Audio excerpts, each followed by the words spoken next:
Door delivery చేస్తే ఆ రోజు మీరు చర్యలు తీసుకోవాలి. ఆ రోజు మీ నాయకుడు కనిపించలేదా? నాయకుడే కదా, ఆ రోజు ఎందుకు మాట్లాడలేకపోయారు? కానీ ఈరోజు అనంతపురంలో చిన్న చిన్న సమస్యలు జరుగుతూ ఉంటాయి.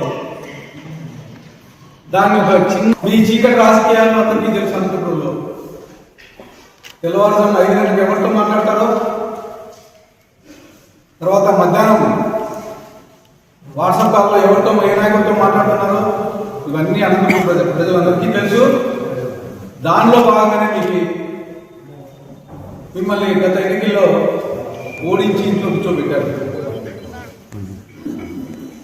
మా తెలుగుదేశం ప్రభుత్వంలో 2010 ఎగ్జిబిషన్ దగ్గర ఒకటి చిన్న గొడవ జరిగితే ఆ చిన్న గొడవని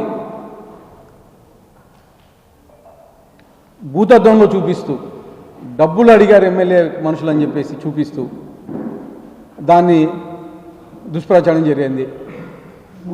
ఒక చిన్న గురువు అనే తెలుగుదేశం కార్యకర్త అక్కడ ఉంటే టికెట్ ఇష్యూలో ఏదో గొడవ జరిగితే గొడవ జరిగినప్పుడు మా కార్యకర్తలకు ఫోన్ చేస్తే అక్కడికి వెళ్ళారు. అక్కడ మా కార్యకర్తలను కొట్టారు, బ్లడ్ వచ్చే విధంగా కొట్టారు. దానికి సంబంధించిన ఎమ్మెల్సీగానే అయింది. హాస్పిటల్లో ఎమ్మెల్సీ చేయించారు.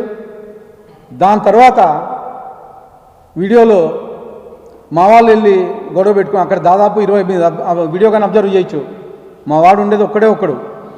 దాదాపు ఎగ్జిబిషన్ నిర్వాహకులు 20 మంది ఎగ్జిబిషన్ నిర్వాహకులు ఆయన కొట్టడం జరిగింది. కానీ దాన్ని నెక్స్ట్ డే పొద్దున్నే ఎగ్జిబిషన్ నిర్వాహకుడు ప్రెస్ మీట్ పెట్టి ఎస్పీ గారు కంప్లైంట్ ఇచ్చారు.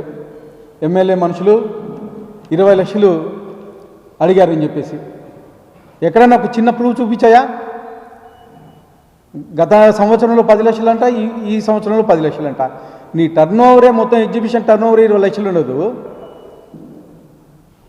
20 లక్షలు అడుగుతామని చెప్పేసి ఎస్పీ